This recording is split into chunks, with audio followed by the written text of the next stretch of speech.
जिस तरह से एक वर्ग विशेष का जनसंख्या बढ़ रहा है तो लोकतंत्र धर्मनिरपेक्षता तब तक है इस देश में जब तक या राज्य में बिहार में कि हिंदुओं की जनसंख्या है। जिस दिन हिंदू अल्पसंख्यक हो जाएंगे उस दिन लोकतंत्र भी चला जाएगा, धर्मनिरपेक्षता भी चला जाएगा। इसीलिए मानवता की रक्षा के लिए हिंदू राज्य घोषित किया है कि हिंदू राष्ट्र बना दीजिए। भारत के जिनको संविधान का पता है उसमें स्पष्ट शब्दों में लिखा है कि भारत एक धर्मनिरपेक्ष राज्य है और यहाँ पर समानता का अधिकार है, बोलने का अधिकार है। तो जिनको संविधान का अता पता नहीं है वही सब लोग इस तरह की बात करते हैं, लोगों को भड़काने का, लोगों को धर्म के नाम पर उकसाने का। बिहार में जातीय जनगणना के आंकड़े प्रकाशित होने के बाद काफ़ी विवाद उत्पन्न हो गया है। तमाम पार्टियां, तमाम जातियां, सभी को ऑब्जेक्शंस हैं यहाँ पे। और हमारे साथ मौजूद हैं हरिभूषण ठाकुर बचौल जी, जो कि बीजेपी के विधायक हैं और फायर ब्रांड नेता हैं एक तरीके से कहा जाए तो। हरिभूषण ठाकुर बचौल जी, ये बताइए कि आपको क्या ऑब्जेक्शंस है इस पूरे जातीय जनगणना से, क्योंकि आप काफ़ी मुखर होकर बोल रहे हैं। देखिए, जातीय जनगणना के बाद भागीदारी की बात हो रही है। जिसकी जितनी जनसंख्या भारी उसकी उतनी हिस्सेदारी। तो 82% हम जाति में इसको नहीं सोचते हैं। 82% हिंदू हैं। हिंदू राज्य घोषित किया जाए बिहार को। और जिन पंचायतों में, जिन प्रखंडों में हिंदू अल्पसंख्यक हैं, अल्पसंख्यक की सारी सुख सुविधा उनको दी जाए।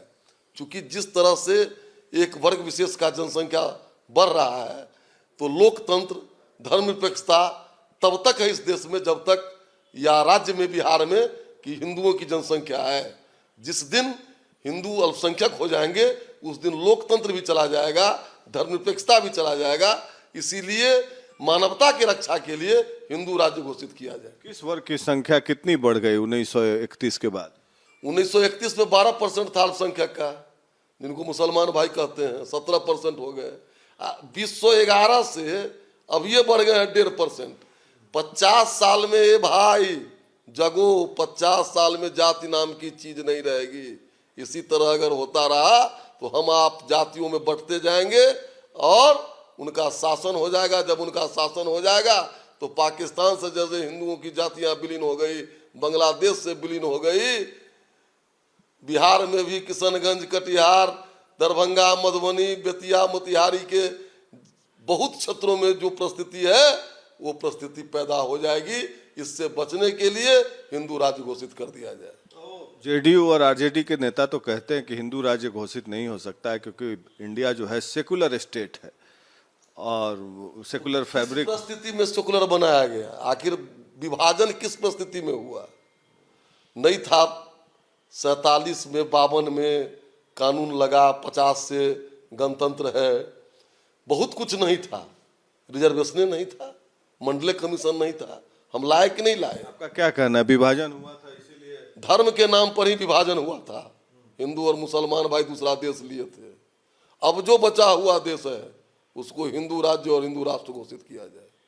तो विभाजन हो गया तो क्या मुस्लिम भी तो यहीं रहेंगे ना?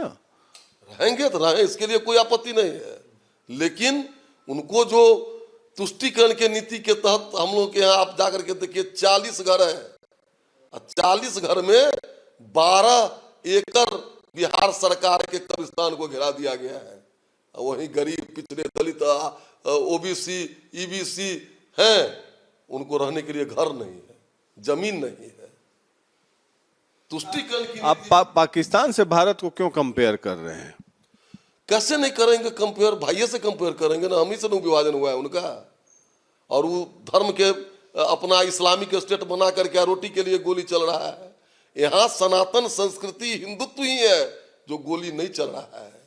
आज सबों को भोजन, वस्त्र, आवास मिल रहा है, उसके मूल में है हिंदू संस्कृति, सामाजिक अर्थव्यवस्था। 1.5% उनकी जनसंख्या बढ़ गई मुसलमानों की, तो आपको दिक्कत क्या है इससे? आपने कोई नीति ही नहीं लाया पॉपुलेशन कंट्रोल करने का? नहीं तो कहाँ गए लोग? वो जो जनसंख्या नियंत्रण कानून भी बने, अविलंब बने, नहीं तो ये भारत नर्क बन जाएगा। आपको क्या लगता है जो ये लोग बोल रहे हैं कि जिसकी जितनी संख्या भारी उसकी उतनी हिस्सेदारी, इससे जो जनसंख्या जिसने नियंत्रण किया उसको तो पनिश किया जा रहा है। पुलिस नहीं, ये सब अंतिम पासा दाव चले हैं नीतीश कुमार जी। 32 साल से हैं दोनों भाई, याद नहीं आया। अब जब नाव डूबने वाली है तो याद आ रहा है। समाज को फिर चाहते हैं कि 90 के दशक में ले जाएं, लेकिन अब जागरूक समाज हो गया। हाथ हाथ में मोबाइल है, टीवी है, सब देख रहा है। नरेंद्र मोदी ऐसा विश्व नेता मिल गया है। इन लोगों के बहू भी ओबीसी है, ये लोग राहुल बाबा ढोंगी हिंदू के साथ घूम रहे हैं। तो इन लोगों को इतना उल्टा पड़ेगा जिसकी कल्पना नहीं कर सकते हैं। ये लोग जो ही इंडी अलायंस है उनका इंडे हो जाएगा इस बार। बीजेपी के विधायक हरिभूषण ठाकुर बचौल ने कहा है कि बिहार में हिंदुओं की संख्या 81% है, इसलिए बिहार को हिंदू राज्य घोषित कर देना चाहिए।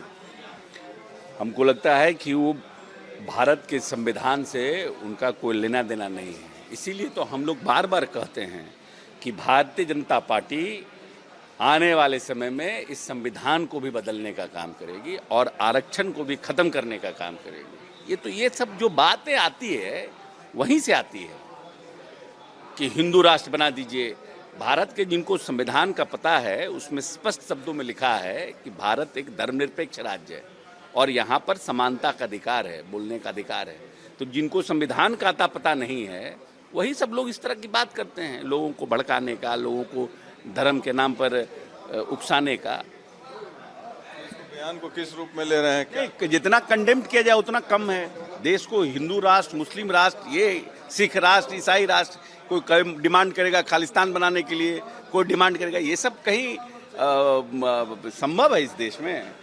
ये देश धर्मनिरपेक्ष संविधान से ये देश चलता है और संविधान के अनुसार ही आने वाले समय में भी देश चलेगा।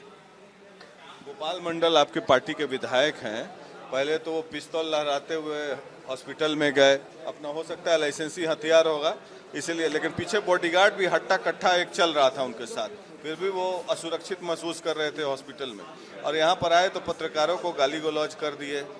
और जहाँ तक मेरी जानकारी है कि अगर आपको लाइसेंसी हथियार भी है तो उससे किसी को डराना नहीं है, तो क्या पुलिस कोई कार्रवाई करेगी उन पर? नहीं, इसकी हमको जानकारी नहीं है कि गोपाल मंडल कहाँ रिवॉल्वर दिखा रहे थे, कहाँ लहरा रहे थे, इसकी हमको जानकारी नहीं है। लेकिन पत्रकारों के साथ अगर उन्होंने कोई भी दुर्व्यवहार किया है तो हम लोग उस तरह के कल्चर के लोग नहीं हैं।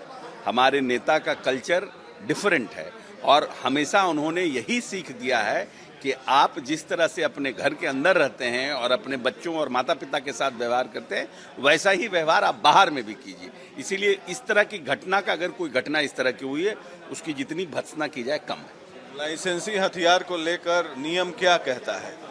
नहीं, नियम तो हमको लगता है कि उससे मतलब अगर आप उस आर्म से किसी को धमकाने की कोशिश करते हैं, डराने की कोशिश करते हैं, लेकिन आर्म्स आप लेके चलते हैं तो ये तो आर्म्स आपको दिया ही जाता है लेके चलने के लिए।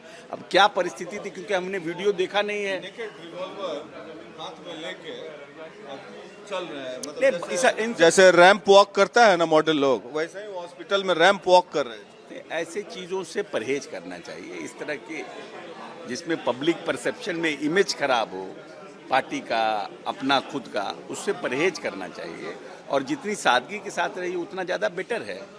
पुलिस को इसको संज्ञान में लेना चाहिए। अब तो ये तो पुलिस का काम है, हमारे कहने पर संज्ञान में लेगा भी नहीं, मेरे नहीं कहने पर संज्ञान में छोड़ेगा भी नहीं। तो पुलिस का काम है, पुलिस को जो उचित लगेगा पुलिस कार्रवाई करेगी।